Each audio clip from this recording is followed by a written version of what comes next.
Considering how central they are to the story, have you ever thought how little we hear the disciples actually speak in the Gospels?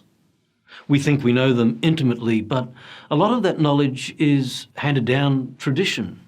Sure, they were the ones who, after Christ's resurrection and ascension, evangelized and brought the church into being.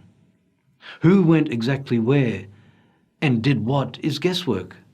When, how, by whom, and where each apostle died is largely conjecture. Even most of their burial places are uncertain. It seems, without much fuss, the apostles dispersed throughout the deserts and mountains of eastern Mediterranean world.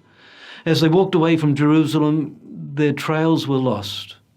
With few exceptions, most of the details were forgotten. The apostles are now 12 islands of names in a sea of silence. However, some footprints of today's saint, James the Greater, were preserved by Scripture. James was one of the 12, but also, it seems, one of the 3 closest to Jesus, Peter, James and John, where it appears they were a bit like an inner circle. James and his brother John, the evangelist, the author of the 4th Gospel, were fishermen who were called from their job on a lake to become fishers of men. As one of the inner circle, James had the privilege of witnessing the transfiguration, the raising to life of the daughter of Jairus, and the agony in Gethsemane.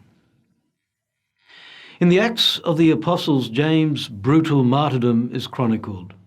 No other apostle's martyrdom is recorded in the New Testament.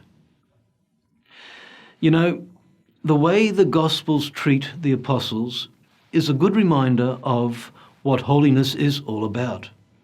Without fuss or drawing attention to themselves, they went off and evangelized. The only trace they left behind was the faith they shared with the new believers. St. James is a great example if the only trace we want to leave today is the faith we share.